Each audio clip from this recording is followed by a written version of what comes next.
The silence woke me. I opened my eyes at exactly 6 in the morning, the same time I'd been waking for 40 years. My body knew this rhythm like breathing. But something was wrong. The house on Meeting Street, the federal style beauty my late husband Marcus had restored 30 years ago, should have been humming with morning life. The espresso machine hissing, Jordan's footsteps on the stairs, Ella's voice asking where the almond milk was. Instead, nothing. A silence so complete it pressed against my eardrums like deep water. I swung my legs out of the guest bed, the narrow twin I'd been sleeping in for 6 months since Jordan and Ella had taken over the master bedroom for better light for content creation. My feet touched the cold, hard pine floors, and I reached for my robe, suddenly chilled. Walking into the hallway, I noticed small details first. The coat hooks by the stairs, empty. Marcus's old barber jacket had hung there for years. I'd never been able to move it. Now the hook was bare. My heart began a strange, arrhythmic beat. At the top of the staircase, I stopped. The large oil painting of Charleston Harbor, the one Marcus had commissioned for our 15th anniversary, was gone.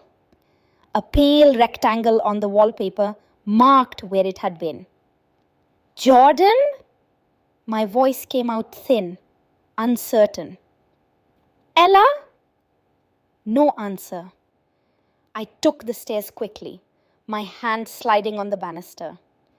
At the bottom, I turned toward the living room and the breath left my body. Gone. All of it. The Victorian velvet sofa where I'd nursed Jordan. Where Marcus and I had sat every evening reading. The mahogany coffee table Marcus had commissioned for our 10th anniversary. The antique floor lamps, the Persian rugs, even the silk drapes, all stripped away. The windows stood naked, exposing the room to harsh sunlight. I ran to the dining room, gasping. The 12-seater oak table, gone. The buffet with my mother's silver, gone. The china cabinet with 4 generations of Waterford crystal, the tea set Marcus gave me when Jordan was born, vanished. This wasn't a robbery. No broken glass, no forced entry. This was surgical. Someone had known exactly what to take. I stumbled to the kitchen. The refrigerator hummed obliviously, but the copper cookware hanging from the ceiling rack, gone. I opened the pantry. Empty. Not just food, but the vintage jars, the spice rack Marcus built, everything. My knees gave out. I slid down the kitchen cabinets until I hit the floor. My phone was in my pocket. My hand shook so violently, I dropped it twice before unlocking it. I called Jordan. 5 rings. Then he answered. Hey, Mom. Groggy, but underneath, wind, tropical music. Is everything okay? You're calling early. Jordan, my voice cracked.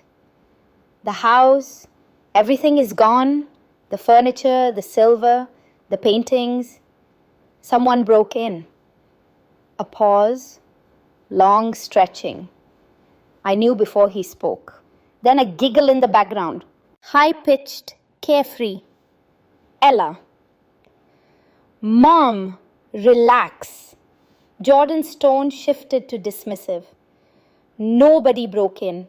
Edie broke in. We just liquidated some assets. Liquidated? I whispered. Jordan, those aren't assets. That's my home. Your father's things. Don't be so dramatic, Denise. Ella's voice cut in, sharp and clear. We needed the cash. You know how stressed we've been about the wedding? Plus, we really needed a mental health break. We're in Turks and Caicos. It's gorgeous here. You should see our villa. Turks and Caicos. The words made no sense. You sold my life for a vacation? Mom, stop! Jordan sounded annoyed now. You always say we should prioritize experiences over material possessions. The house was too cluttered anyway. We did you a favor. It's minimalism. It's trendy. Besides, Ella chimed in, I deserve this. Content creation is exhausting. We needed to invest in ourselves. This trip will pay for itself in engagement. Your brand? My voice came out flat. You haven't worked a day since you moved in. That's so toxic, Mom. Jordan sighed. Look, I know you're upset, but you don't understand the pressure. My business failed. Ella's family expects a certain wedding. We were desperate. What were we supposed to do? Just ask you for more money? Yes! The word burst out. Yes, Jordan! You should have talked to me, not stolen from me. It's not stealing if it's family, Ella called out. It's borrowing against future inheritance. Everything would have been Jordan's eventually anyway. Future inheritance. The words hit like a punch. How much? I asked quietly. How much did you get? I don't know the exact, Jordan started. How much? 28,000. His voice was small. The estate liquidator said it was fair. $28,000 for the tea set Marcus gave me when Jordan was born, for the desk where Marcus wrote letters during deployments, for my grandmother's silver that crossed an ocean, for our wedding china, 28,000 for cocktails and an infinity pool. When are you coming back? I asked. 3 weeks. Mom, please don't do anything crazy. We'll talk when we get back. We'll make this right. Don't worry about the house being empty, Ella added brightly. It needed a deep clean anyway. Think of it as a fresh start. I love you, Mom, Jordan said. We'll bring you back something nice. The line went dead. I sat on the cold kitchen floor, phone slipping from my fingers. My name is Denise Scott. I am 62 years old. I spent 40 years as a librarian. 34 years married to Marcus. 27 years raising Jordan. And in one phone call, I learned my son had sold it all for a vacation. I didn't scream. I didn't cry. Not yet. Something deep inside that had been soft for too long finally hardened into iron. To understand how a son could do this, you have to understand how the poison entered drop by drop. It began 2 years ago. But really, it began 8 years before that, when Marcus collapsed in our garden while pruning roses. Massive heart attack. Instant, they said. Like that was comfort. Jordan was in Thailand, backpacking, unreachable for 3 days. By the time he came home, the funeral was over, the casseroles eaten, the condolences received. He stayed a week. I can't be here, Mom, he'd said. Everything reminds me of him. I should have been here. You couldn't have known, I'd said, though part of me was angry he'd been so far away, so unreachable. I have to go. I can't breathe here. And I'd let him go. I always let him go. In the years after, I built a quiet life. My garden bloomed. My book club met Thursdays. I volunteered at the Historical Society. The house smelled of lavender and old paper. I was alone but not lonely. Then Jordan came home. He stood on my porch that rainy Tuesday, 27 years old, soaking wet, with a woman I'd never heard him mention. He looked thinner, shadows under his eyes, shoulders slumped in defeat. Mom, he'd said, voice cracking, I'm sorry to just show up. Can we come in? The woman beside him was striking, sharp, angular, expensive looking, highlighted hair, perfect makeup, designer clothes. "I'm Ella," she'd said, "Jordan's fiancée. So wonderful to finally meet you." Fiancé. He hadn't mentioned a fiancé. Over tea, they told me the story. Jordan's tech startup had collapsed. He'd invested everything: savings, borrowed money, maxed credit cards. They'd been evicted from their loft. "Unfair landlord," Jordan said. "Total misunderstanding about rent," Ella added. They needed a place to stay. Just a few weeks. How could I say no? This was my boy. "Stay as long as you need," I'd said. "This is your home." That was my first mistake. The first month was bearable. I cooked, they ate, I cleaned, they slept late. Ella would appear at noon in silk pajamas, asking if I could make the vacuum quieter. It disturbed her creative process. I held my tongue. Family first. But weeks became months, became 2 years. The atmosphere shifted like a gas leak, invisible but suffocating. Ella began making comments. "Why keep all these old books? They smell musty. You could sell them." "That silver tea set is just gathering dust. It's selfish, hoarding wealth when Jordan needs seed capital." Jordan's next business was always vague. Lifestyle consulting, influencer management, nothing that generated income, only expenses. He needed new suits, city club membership, a better phone, a car that made the right impression. And who paid? I did. Because when I hesitated, Ella would whisper to Jordan, and he'd look at me with Marcus's wounded eyes and say, "Mom, don't you believe in me? Dad would have supported me." That was the dagger. Dad would have supported me. They knew I'd do anything to fill the void Marcus left. 3 months ago, everything changed. I came home early. Budget meeting cancelled. The house was quiet, but I heard voices upstairs in the master bedroom. I walked softly up the stairs. The door was ajar. Ella stood at my vanity, wearing my diamond necklace, the one Marcus gave me when Jordan was born. "It looks better on me," she said. "It makes Denise look old." Jordan sat on the bed, scrolling his phone. "It's nice, babe." "We should pawn it," Ella said casually. "The setting's tacky, but the stones are good. 5 grand, maybe 6. That covers the venue deposit." "We can't pawn her necklace," Jordan said. "She'd notice." "She notices nothing?" Ella laughed sharply. "She's getting senile, forgets her glasses, leaves the stove on. She's losing it."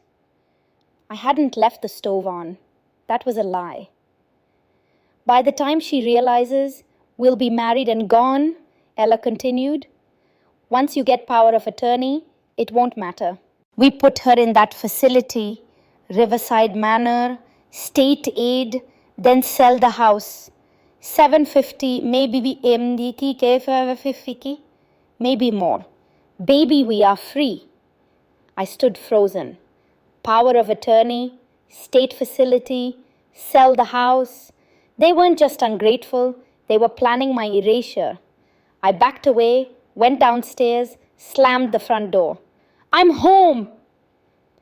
Later, the necklace was back in its box, but trust was shattered.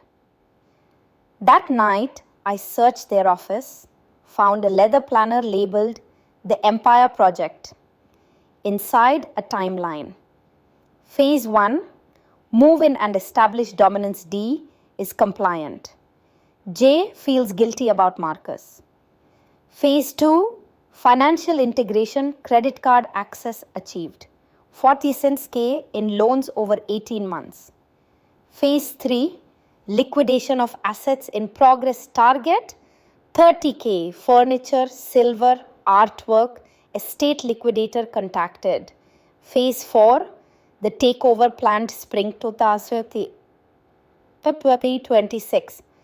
POA paperwork ready, facility identified, house sale 750K, in the margins Jordan's handwriting. Agreed.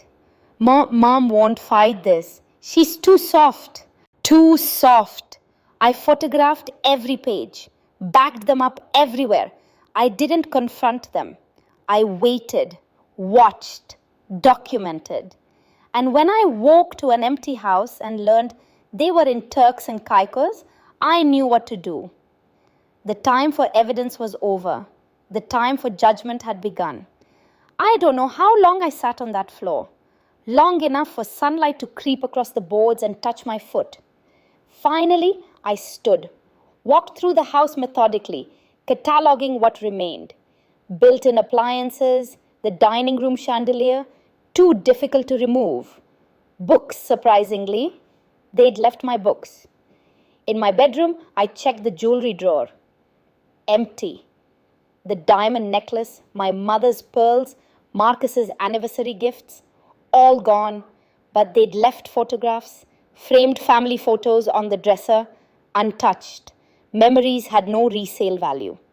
I picked up my phone. My first call wasn't to police.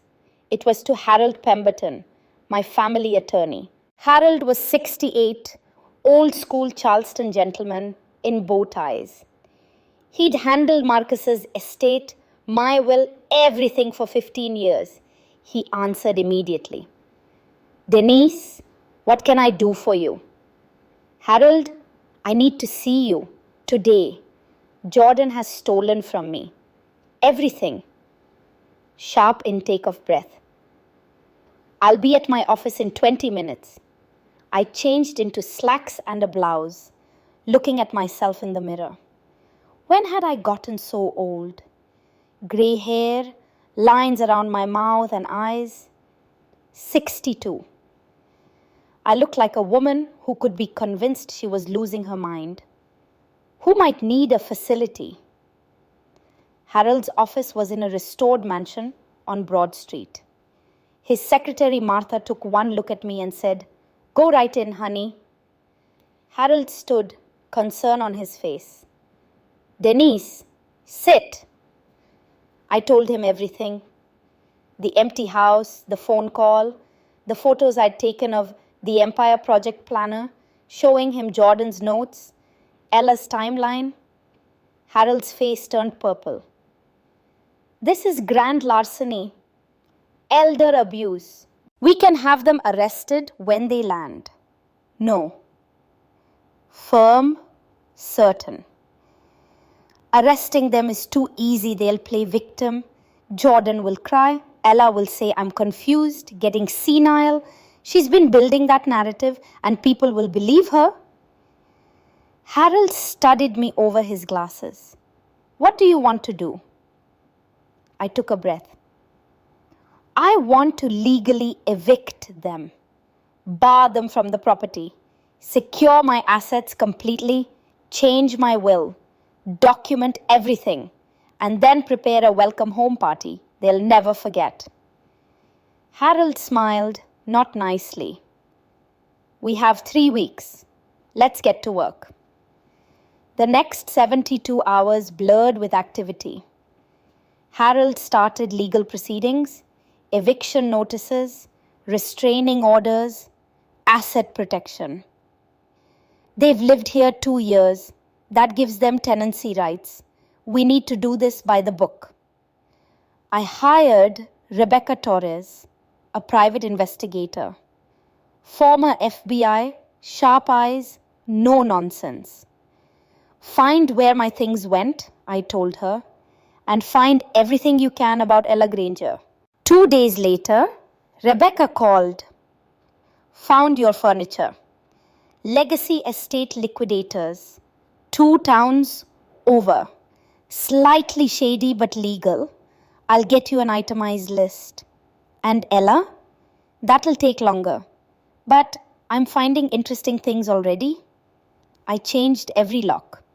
Installed Ring cameras, 6 of them. moved important documents to a safety deposit box at a different bank, opened a new checking account, closed the joint account I'd foolishly opened with Jordan, and I changed my will. Harold drew up the new document. My estate would no longer go to Jordan. Instead, everything would fund the Marcus Scott Literacy Foundation. Jordan can inherit, Harold explained, but only under conditions: financial counseling, steady employment for 2 years, restitution for stolen items. What if he doesn't meet the conditions? The foundation gets everything. I signed with a steady hand. That evening, I did something I hadn't done since Marcus died. I slept in the master bedroom. Yes, it was empty. They'd taken the bed. I spread blankets on the floor and lay in the dark. This was my house, my life. I was taking it back. Day 5, Rebecca called. Sit down for this. I was already sitting in my new armchair, the first piece of furniture in my new life. I'm sitting. Ella Granger, 26, born in Clayton, Georgia. Father alcoholic who abandoned the family. Mother worked 3 jobs, died of cancer when Ella was 19. That's tragic. It is, but here's the interesting part. After her mother died, Ella's relatives took the family home to settle the estate, left Ella with nothing and $30,000 in medical debt. I closed my eyes. Ella's mother had suffered what I'd been fearing. Since then, Ella has a pattern. She moves in with older men, usually wealthy, gets gifts, money, access, then things end badly. 2 documented cases before Jordan. Tell me, Thomas Brighton, Savannah, 67, widower. Ella was his caregiver. Relationship developed. He died within a year, natural causes, but gave her $50,000 in cash, gifts first. My stomach turned. And the second? David Park, Atlanta, divorced executive, 50s. Similar pattern, but his kids caught on. He chose them. Ella left with jewelry worth 30 grand. So Jordan is number 3 with a different approach, younger, more pliable, and he has a mother with assets. Rebecca paused. Denise, this woman is a professional. She's smart, patient, and she knows exactly what she's doing. But never charged? No. Technically legal. Gifts, not theft. Manipulation, not fraud. Until now, I said. This time she crossed the line. This time she underestimated you. That night at 2 a.m., I pulled out Marcus's journal, opened to a random page. His handwriting, bold and certain. June 15th, 2012. Jordan graduates tomorrow, talking about a gap year to find himself. Denise wants to say yes, but I'm worried. The boy needs structure, needs to struggle, needs to fail, and learn to get back up. We're giving him everything, and I'm afraid he's learning nothing. What happens when we're not here to catch him? Marcus had seen it. Even then, I pulled out paper and began writing. Not to Jordan, to Marcus. My darling, I failed. I tried to be both of us and became neither. I became an enabler. But I'm going to fix it. I'm going to do what you would have done. I'm going to let him fall. Let him hit bottom. Then offer him a way back up. But he'll have to climb it himself. I love you. I'm sorry. I'll make this right.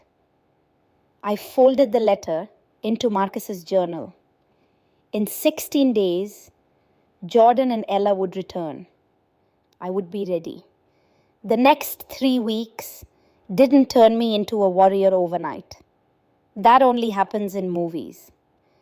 Week 1, grief and logistics. Day 3, I couldn't eat.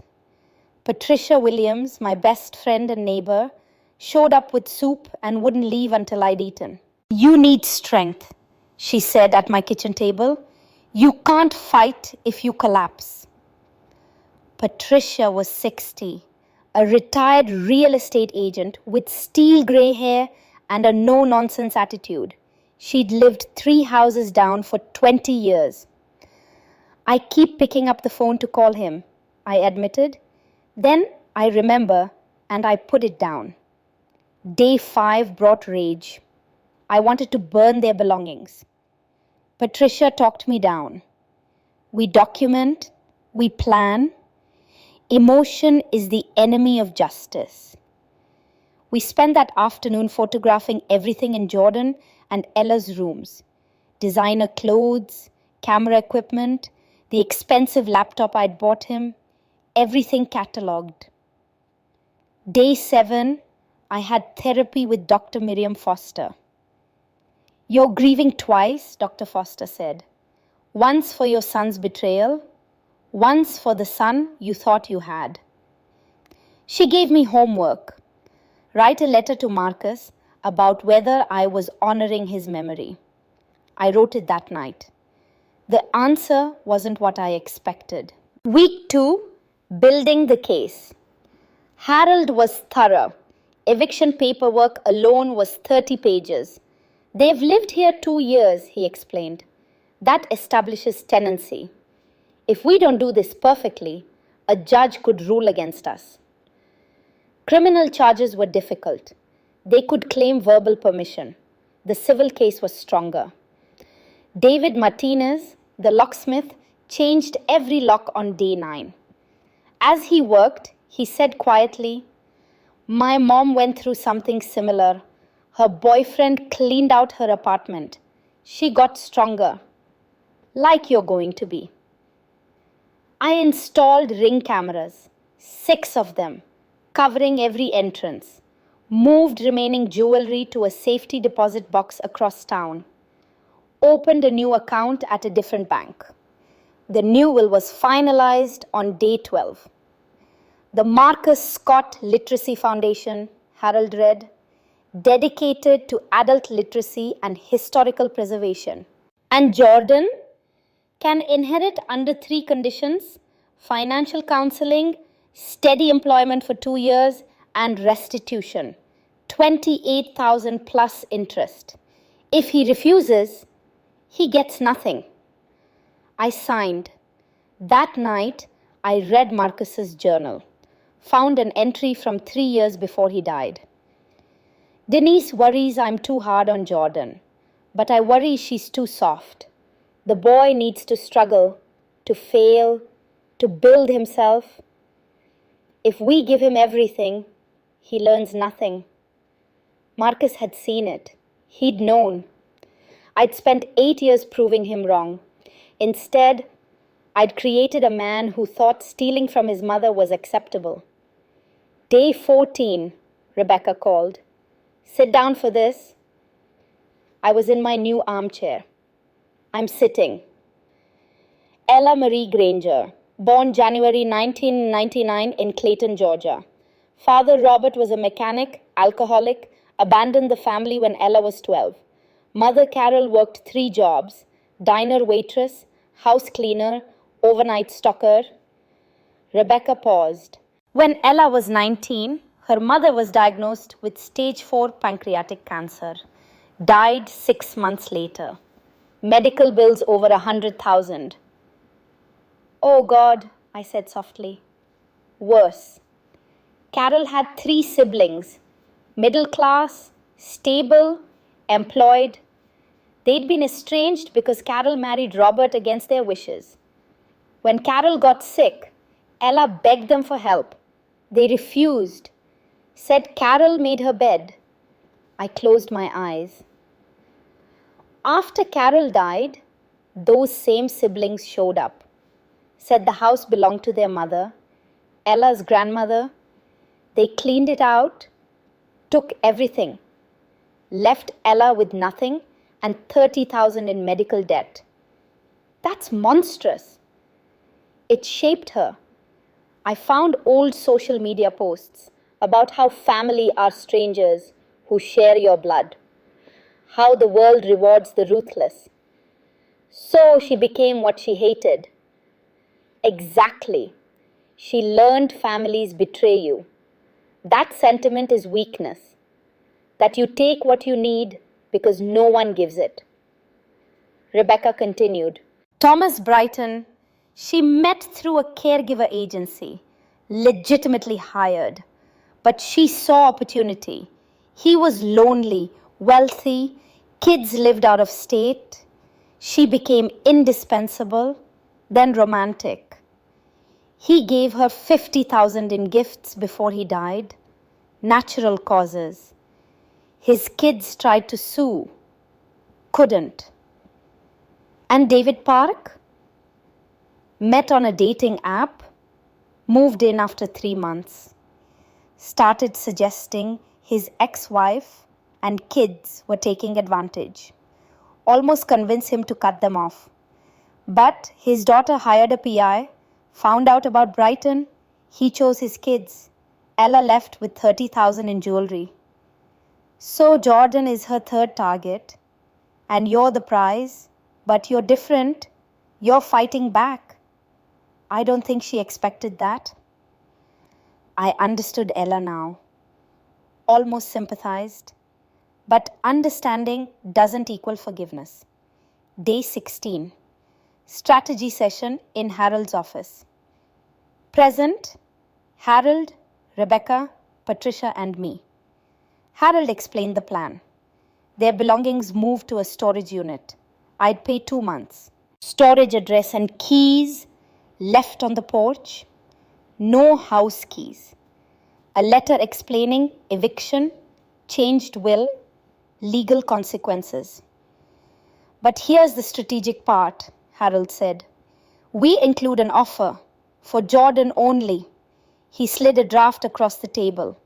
Jordan, you are my son. I love you. But love does not mean accepting abuse. You have a choice. Family counseling, financial literacy treatment, separate from Ella, work a real job for 2 years, do this, and we rebuild. The choice is yours. Ella, I know about your mother. I'm sorry. But trauma doesn't excuse cruelty. If you love Jordan, let him heal. I'll cover prenatal care if you walk away.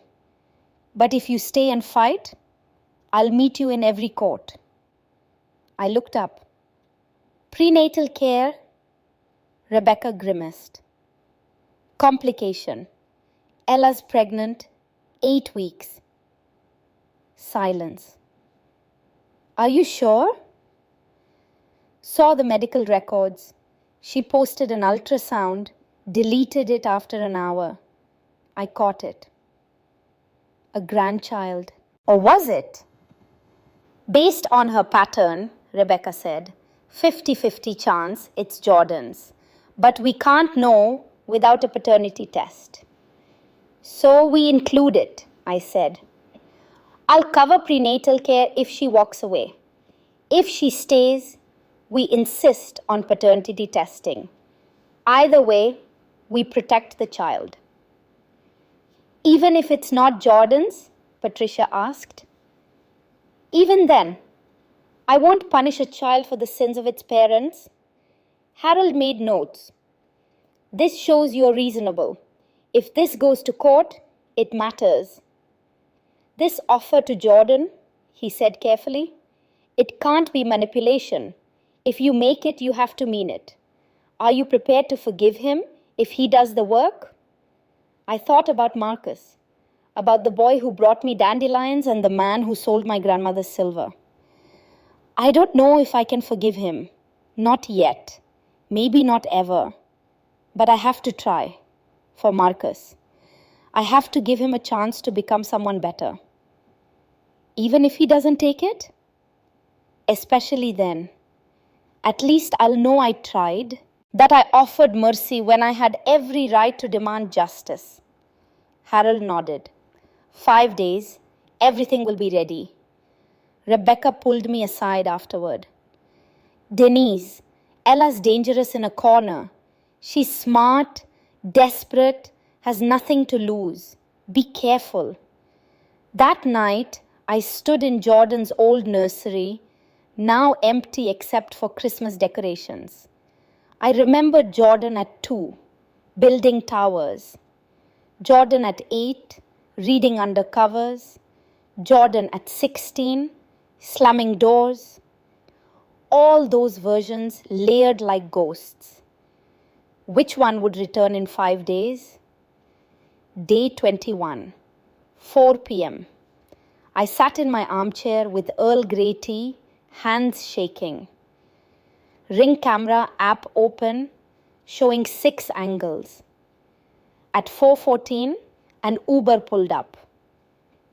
Jordan and Ella got out, tan, golden, relaxed. Ella wore a new designer sundress. Jordan had a new watch glinting in sun. They looked happy, unburdened. They had no idea. I watched Jordan try his key. Confusion, tried again. Jiggled the handle. Ella said something.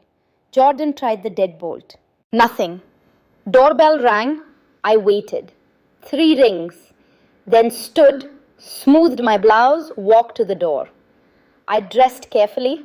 Slacks, white blouse, pearls. I looked competent, not senile. I opened the door. Mom, Jordan said, relieved. Thank God, something's wrong with the locks. I looked at him.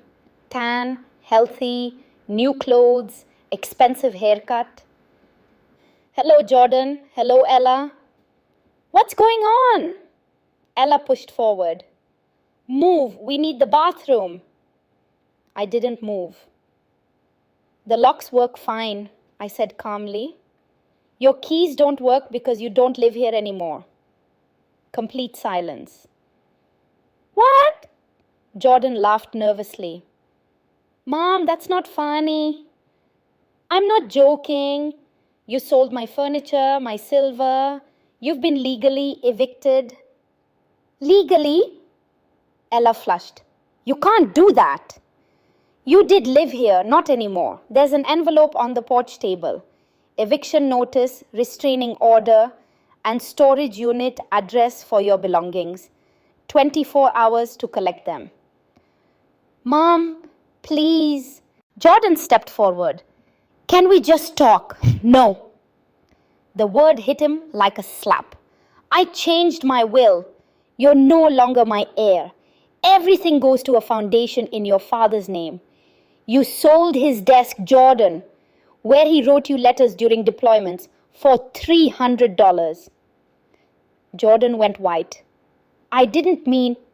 You meant it. You planned it. I found your planner. The Empire Project. Phase 1, 2, 3, power of attorney, state facility. I have photos of every page. Ella's eyes widened with fear. You were snooping in my house. Nothing here is private from me. This is insane, Ella shrieked. You're having a breakdown. I'm completely clear. I know you said I was getting senile, that I forget things, leave the stove on, all lies, building a narrative so you could claim incompetence. I stepped onto the porch, pulling the door closed with a definitive click.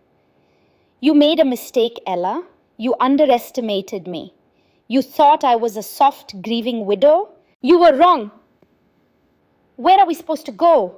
Jordan asked, tears in his eyes. We spent everything. We don't have. Maybe you should have thought of that before you sold my life for an infinity pool. Mom, please, I'm sorry. I'm so sorry. Read the letter. There's a path forward. For you, Jordan. Not for her. You have choices to make. Ella grabbed the envelope, ripping it open. Her face cycled through shock, rage, calculation. "This is blackmail," she shouted. "You're trying to break us up. We're engaged. We're having a baby." The world stopped. "What?" Jordan turned. "What did you say?" "I'm pregnant," Ella said, voice going soft, vulnerable. 8 weeks. I was going to surprise you. This is your baby. Your mother is trying to separate you from your child." Jordan looked at me, then Ella, then me. "Is that true?" "I know she's pregnant," I said. "What I don't know is if it's yours. Neither do you." "Of course it's his," Ella shrieked. "Then you won't mind a paternity test." "That's in the letter. I'll cover all prenatal care, all medical expenses. But we're confirming paternity." "This is harassment. I'll sue." "You're being recorded," I said, pointing to the camera. "And I have the best attorney in Charleston. One more threat, and you'll spend tonight in a holding cell." Ella stopped, looked at the camera, then at me.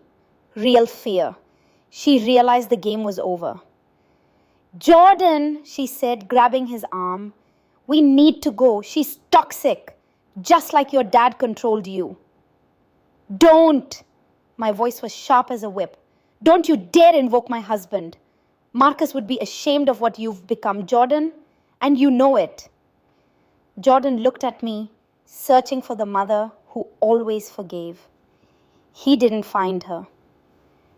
"Mom," he whispered, "I love you." "I love you too, Jordan. But love isn't enough anymore. Read the letter. Choose wisely."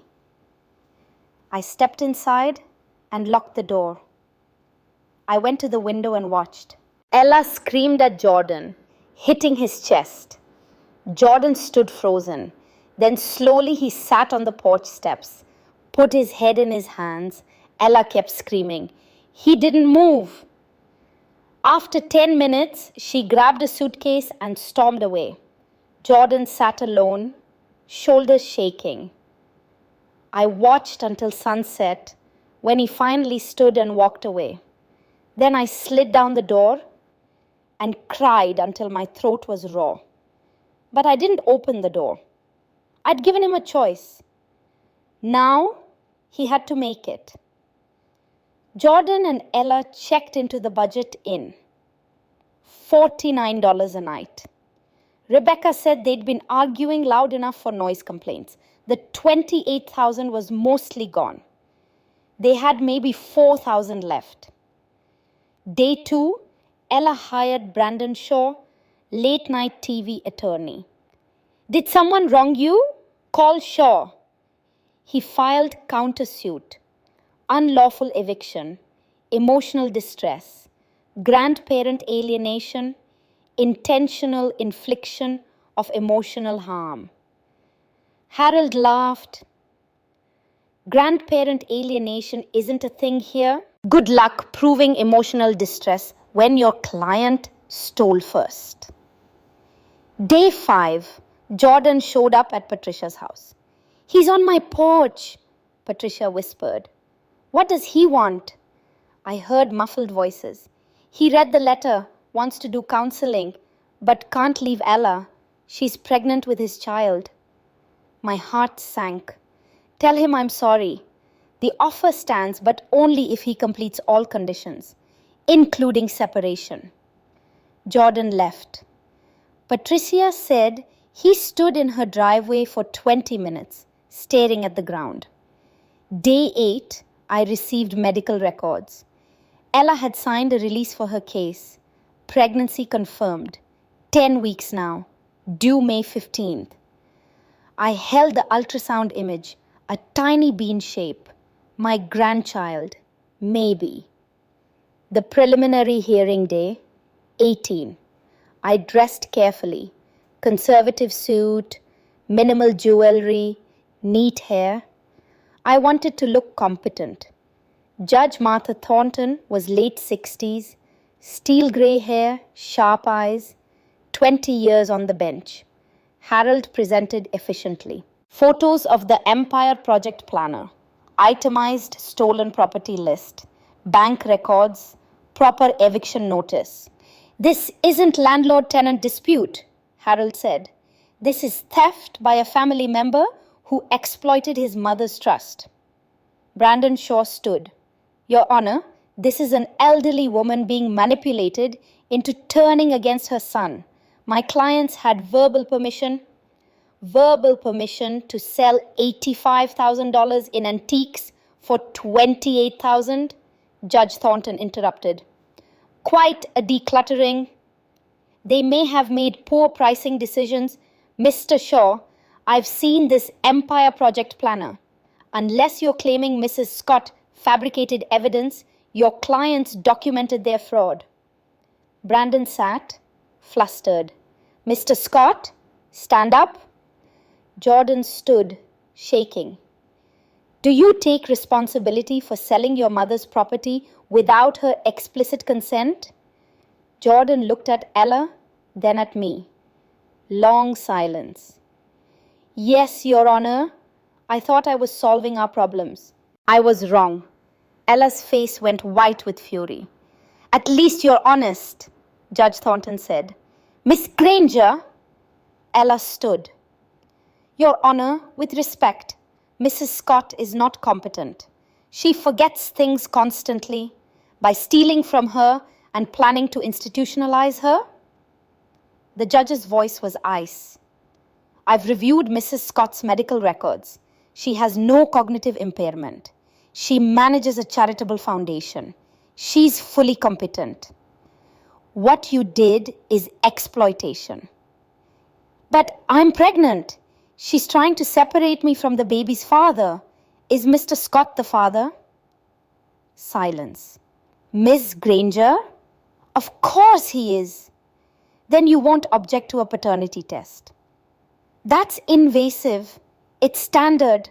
When paternity is disputed, you're 10 weeks pregnant. When did you and Mr. Scott begin your relationship? 2 years ago. And you've been faithful throughout? Ella's face went red.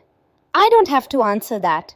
Actually, if you're claiming alienation and asking for support based on paternity, you do. Judge Thornton looked at me. Mrs. Scott, what do you want here? I stood. Your Honor, I want my son to get help. I want him to learn that actions have consequences, and I want to protect any grandchild, regardless of paternity. Remarkably generous given the circumstances. I'm not doing this for revenge. I'm doing it because I love my son. Sometimes love means being firm. Judge Thornton nodded. Here's my ruling. Eviction stands. Mr. Scott and Miss Granger forfeit residency rights. Restraining order remains. 500 feet minimum. Regarding stolen property, return full value of $28,000 plus interest, payable at 500 monthly minimum. Failure results in wage garnishment. Regarding pregnancy, paternity test ordered after birth, unless Ms. Granger agrees to non-invasive prenatal testing pay. Scott will pay all prenatal expenses. I agree willingly, I said. So ordered. If paternity is established, we'll address custody then. If not, Mr. Scott has no obligation. She looked at Jordan and Ella. You're fortunate. Mrs. Scott could have pressed criminal charges. The DA is still considering it. Take this opportunity to make things right. Court adjourned. Outside, I watched Jordan and Ella through the window. Brandon was talking rapidly.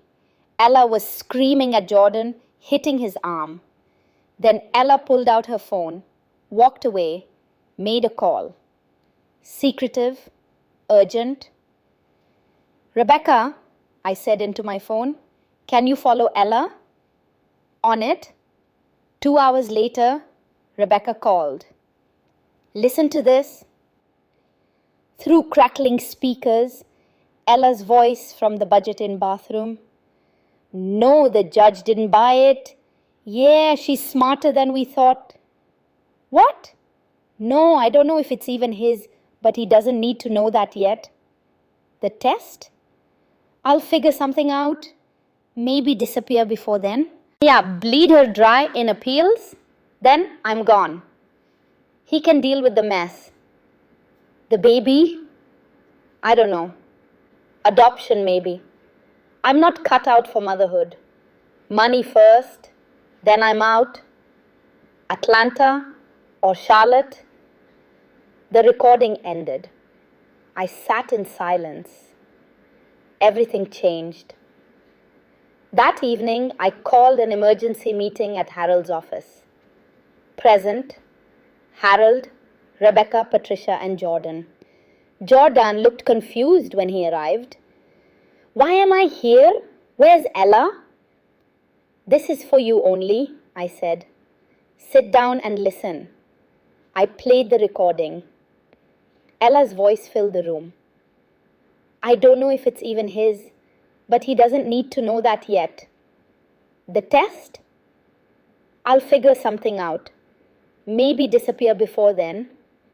The baby? Adoption maybe. I'm not cut out for motherhood.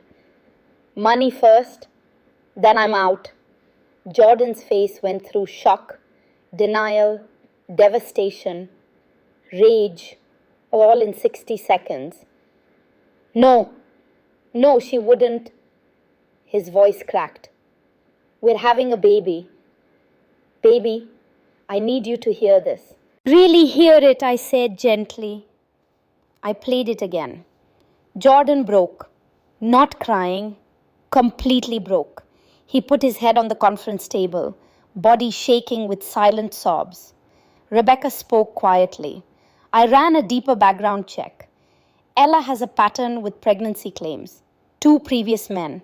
One was confirmed not the father. The other never got confirmation. She claimed miscarriage before the paternity test. Harold leaned forward. Jordan, we can subpoena full medical records, request paternity test, but I need to know, are you ready to face the truth? Jordan looked at me, eyes red and swollen. I destroyed your life for her. I sold Dad's desk, Grandma's silver, your wedding china, and she was using me the whole time. No, baby, I said carefully. She didn't make you do it. You chose it. You chose to believe her over me. You chose the easy lie over the hard truth. But you can also choose differently now. The words hurt to say, but they needed to be said. What do I do? Jordan whispered. I have nowhere to go. No money. No job. I've ruined everything. You do the work, I said. You agree to paternity test. You separate from Ella. You enter counseling. You get a job, any job, and you start paying back what you stole. You rebuild yourself from the ground up. Will you? He couldn't finish the sentence. Will I forgive you? I don't know. Not today. Maybe not for a long time. But I'll give you a chance to earn it. That's all I can offer right now. Jordan nodded slowly. Okay, I'll do it. All of it. Patricia has a spare room, I said. She's agreed to let you stay there while you get on your feet. But there are rules. Rent due on the 1st, even if it's just $50. No visitors, especially not Ella. Curfew at 10 p.m. and you start job hunting tomorrow. Thank you, Jordan said to Patricia. Don't thank me yet, Patricia said firmly. I'm doing this for your mother, not for you. You screw this up, you're out. Clear? Clear. That night, Jordan moved into Patricia's guest room with one suitcase. Ella called his phone 63 times. He turned it off. The next morning, she showed up at the Budget Inn room they'd shared. Found it empty except for her belongings. Jordan had left a note. I heard the recording. I know the truth. Don't contact me. Don't come to my mother's house. Get the paternity test or don't. But I'm done being your mark. I hope you find whatever you're looking for, but you won't find it with me. By evening, Ella had checked out of the Budget Inn. Rebecca tracked her to the Greyhound station. She bought a one-way ticket to Atlanta. She was gone. Months 16. Rock bottom. The first month was the hardest Jordan had ever lived. He got a job on day 3, construction work with the company Harold knew. The foreman, Marcus Delaney, was a friend of Harold's late brother. I'll give you a chance, Marcus told Jordan. But you work like everyone else. No special treatment. Show up late, you're fired. Slack off, you're fired. Complain, you're fired. Understand? Yes, sir. The work was brutal. Jordan had never done physical labor. His hands blistered by day 2. His back ached. He came home to Patricia's house covered in dust and concrete residue, so exhausted he could barely shower before collapsing into bed. His first paycheck after 2 weeks, $487 after taxes. He'd spent more than that on a single dinner in Turks and Caicos. He stared at the check for a long time, then cashed it at the bank, paid Patricia $100 for rent, put $350 aside for his court-ordered restitution payment, had $37 left for 2 weeks of food and necessities. He bought ramen noodles and peanut butter. No restaurants, no coffee shops, no luxuries. This was poverty, real poverty. Month 2 brought mandatory therapy. Dr. Raymond Hughes specialized in addiction and codependency. You're addicted to taking the easy path, Dr. Hughes said in their first session. Your drug of choice is other people's money and sympathy. Ella was your dealer, but you were already an addict. Jordan wanted to argue. Instead, he listened. You need to learn to sit with discomfort, Dr. Hughes continued, with shame, with the consequences of your actions. You've spent your whole life running from hard feelings. That stops now. The sessions were excruciating. Jordan cried through most of them. Month 3, the paternity results came back. Not the father. The baby Ella was carrying, if she was still carrying it, no one knew where she was, wasn't Jordan's. The timeline didn't match. She'd been pregnant before they'd even gotten together, or she'd been with someone else during their relationship. Either way, the child wasn't his. Jordan felt strange relief mixed with profound sadness. He'd begun to imagine being a father, imagined redemption through that role. Now that was gone too. Good, Dr. Hughes said when Jordan told him. Now you can't use a baby as motivation to change. You have to do this for yourself. Month 4, Jordan did something unexpected. He contacted the woman who'd bought his grandmother's silver tea set at the estate sale. Her name was Margaret Chen, a 70-year-old antique collector. Mrs. Chen, my name is Jordan Scott. I'm the one whose family sold you a silver tea set 6 months ago, the one with the engraving. I remember, she said cautiously. It was my grandmother's. I had no right to sell it. I'm trying to make things right. I can't afford to buy it back all at once, but could I? Could I pay you in installments? $50 a month until it's paid off? Silence.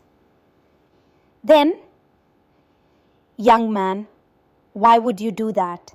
The sale was legal. Because it was wrong. and I need to fix what I broke, even if it takes years. Mrs. Chen was quiet for a moment. The set is worth about $1,200 at current market value. But I'll sell it back to you for what I paid. 800. Thank you. Thank you so much. 50 a month means 16 months. You think you can stick with that? Yes, ma'am, I promise. We'll see. First payment is due on the 1st. Jordan made every payment. It took him 18 months. He missed 2 months when his car broke down and he needed repairs. But he paid it off. Month 6, Dr. Hughes gave his assessment. You're doing the work, but you're still looking for external validation. You want your mother to forgive you so you can forgive yourself. It doesn't work that way. You need to forgive yourself first. How? Jordan asked. By becoming someone worthy of forgiveness. Not for her, for you. Denise's parallel journey. While Jordan struggled, I built something new. The Marcus Scott Literacy Foundation launched in month 3. We started with 10 adult students teaching reading and writing at the public library. One student was a 50-year-old man who'd hidden his illiteracy his entire life. Another was a young mother who wanted to read bedtime stories to her children. Teaching them, seeing their progress, reminded me why I'd become a librarian in the first place. To preserve stories, to pass on knowledge, to help people find their voices. I read Jordan's letters. He wrote every week, stilted at first, then more honest. He didn't ask for forgiveness. He just told me about his life, the job, therapy, the small victories and frequent failures. I didn't respond, not yet. But I kept every letter in Marcus's journal box. In month 5, I went on a date. Robert Hayes, 65, retired history professor. We'd met at the Historical Society. He was kind, intellectual, interested in me as a person, not as someone to fix or manage. It wasn't serious, but it was companionship, conversation, a reminder that my life wasn't over. Patricia asked if I was ready to see Jordan. Not yet, I said. He's changing, but I need to see if it's real, if it lasts. Month 8. Dr. Hughes suggested a supervised meeting. 1 hour, therapist present, no promises made. I agreed. We met at Dr. Hughes' office on a Tuesday afternoon. Jordan arrived early, waited in the parking lot. I saw him through the window, thinner, harder, older. He wore jeans and a work shirt, both clean but worn. His hands were rough and calloused. He looked like his father in his early 20s, before the military, when Marcus had worked construction summers to pay for college. Inside, we sat across from each other. The air was thick with tension. Jordan, Dr. Hughes said, you asked for this meeting. What do you want to say? Jordan took a deep breath. Mom, I want to apologize. Really apologize. Not the manipulative garbage I said before. I stole from you. I betrayed your trust. I sold your memories for a vacation. There's no excuse. I was weak, selfish, and cruel. Yes, I said. You were. I'm not asking you to forgive me. I don't deserve that. I just need you to know Dad would be ashamed of me. And that's the worst part. He taught me better, and I threw it all away. My eyes filled with tears. Your father did teach you better, but so did I, and I failed too. No, let me finish. I enabled you. After your dad died, I tried to be everything. I gave you money instead of making you work for it. I made excuses when you failed. I was so afraid of losing you that I never taught you how to stand alone. We both contributed to this. Dr. Hughes nodded. This is important. You both played a role in creating this dynamic. Healing means both of you changing. Jordan, I said carefully, I love you, but I don't like who you became, and I'm not sure I can trust you again. I understand. I don't trust myself either yet. Then earn it, not for me, for you. As we left, Jordan turned back. Mom, the silver tea set, I bought it back. It's at Patricia's. If you ever want it, it's yours. My mask cracked. I nodded, couldn't speak, left quickly. In the car, I sobbed for 20 minutes. That night, I wrote him a letter, my first communication in 8 months. Jordan, thank you for today. It didn't fix anything, but it's a start. I'm proud that you bought back the tea set. Not because I want it, but because it shows you understand what you took. Keep it for now. Let it remind you of who you're becoming. Love, Mom. Years 1 to 3, slow rebuilding year. 1. Jordan was promoted to crew lead at the construction company. Started community college night classes for a business degree. The real way, not shortcuts. We had monthly dinners at neutral restaurants. Conversations were awkward but honest. No more manipulation, no more games. He lived simply. Small apartment, no debt beyond his restitution payments. He learned what every dollar meant. His car broke down in month 9, needed $200 for repairs. Old Jordan would have called me immediately. New Jordan took a second job doing weekend landscaping. Saved up over 6 weeks. Fixed it himself, then called me. Mom, I need to tell you about something I did. He told me the whole story. You didn't ask me for money, I said. Realization dawning. It wasn't your problem to solve. You really are different. Year 2. Jordan met someone. Alicia Rodriguez, 28, pediatric nurse, single mother of 2 from a previous relationship.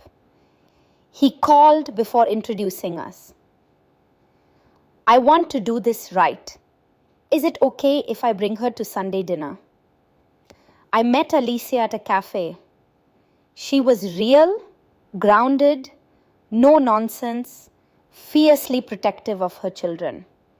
She worked night shifts, went to school during the day, raised 2 kids largely alone. Nothing like Ella. Jordan told me everything, she said directly. What he did to you.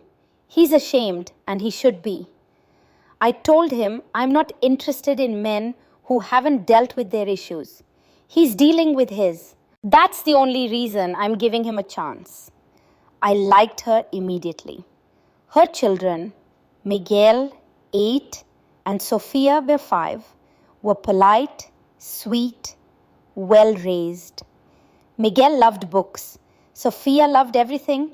Jordan was gentle with them, patient. He didn't try to be their father. He was just Jordan Jordan. Someone who showed up consistently, who kept his promises. Year 3, Jordan graduated community college. I attended the ceremony, cried when his name was called. He started his own small business, handyman services, specializing in historic home restoration. He'd learned from the construction job, combined it with knowledge from growing up in our old house. His business card read, Jordan Scott Restoration, respecting the past, building the future. He made his final restitution payment in month 36, brought the check in person. This is the last one. 28,000 total, plus 5% interest. We are even legally. I took the check. We're not even, Jordan. But we're okay, he nodded. Mom, Alicia and I are serious. Her kids call me Mr. Jordan. But I want more. I want to be part of their lives, really part of it. Would you want to be their grandmother? Not legally, just in their lives? My heart seized. The word grandmother used to mean Ella's manipulation. Now it meant two real children who needed love. I'd like to meet them properly first.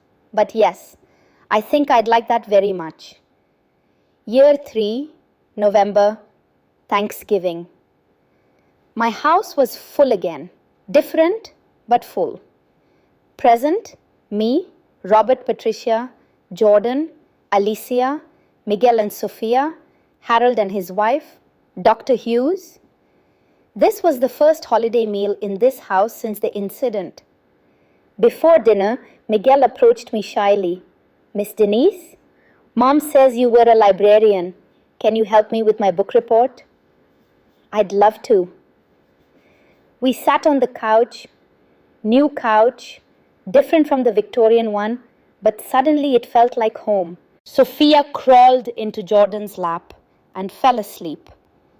I watched him with her. Gentle, natural, protective. He was good at this. He'd become a good, almost stepfather. During dinner, Patricia proposed a toast. To family, the one we're born into and the one we choose. Then Jordan stood, nervous. Mom, 3 years ago I hurt you in ways I still can't fully understand. I took from you, lied to you, betrayed everything you and Dad taught me. You had every right to never speak to me again. But you didn't just punish me. You gave me a path back. And that path wasn't easy. It was the hardest thing I've ever done. But it saved my life. I'm not the same person anymore. I'll never be that person again. And that's because you loved me enough to let me fall. He handed me a small box. Inside, a key. What's this? I bought a house. Small, needs work, but it's mine. Mine and Alicia's. We close next month. I wanted you to have the first key. Because you're always welcome. Always. I held the key, tears streaming. I stood, walked to Jordan, and hugged him. Really hugged him. For the first time in 3 years. I'm proud of you, I whispered. I'm proud of you too, he whispered back. We broke apart. I held up the key. I'll use this, but I'll call first. Everyone laughed. After dinner, I went to my bedroom, opened Marcus's journal to a page I'd never seen, a letter tucked in the back, written weeks before he died. My darling Denise, if you're reading this, I'm gone. And I'm worried about you and Jordan. Jordan is struggling to become a man, and you're struggling to let him. When I'm not there to be the hard parent, you'll have to be both. It will hurt. You'll want to rescue him from every fall. Don't let him fall. Let him struggle. Let him become who he's meant to be. And if he hurts you, really hurts you, don't just forgive it. Fix it. Both of you. The greatest gift we can give our children isn't comfort. It's consequence. And through consequence, growth. I love you both. Be strong. Marcus. I read it 3 times, then went back downstairs where Jordan was teaching Sophia a card game, where Alicia was laughing with Patricia, where my home was full again. Different, but full. I had been strong. We had both grown. This wasn't the ending I'd imagined 3 years ago, but it was the ending Marcus knew we needed. I'm 67 now, standing in my living room. The house is lived in, books on shelves, photos on walls, including Miguel and Sophia at their first day of school. Robert's reading glasses on the side table. I'm holding a baby. Jordan and Alicia's son, Marcus Jetisha, 3 months old. Jordan sits on the couch. Mom, you don't have to babysit. We can hire someone. Are you kidding? This is the good part. I get to spoil him and give him back when he cries. We laugh. Later, alone, I think about the journey. The empty house, the betrayal, the rage, the long, slow rebuilding. People ask, do you regret kicking him out? My answer, I regret that it became necessary, but I don't regret doing it. Sometimes the most profound act of love is the hardest one. Sometimes you save someone by letting them fall. It's not a fairy tale. Jordan still has struggles. We still argue, but they're honest arguments. Real relationship, not manipulation. I look at Marcus's photo on the mantle. We did it, darling. We raised a man. Outside, Jordan is teaching Miguel how to fix a fence. The boy who sold his father's desk is now teaching someone else the value of building with your own hands. That is redemption. Not perfect, not painless, but real.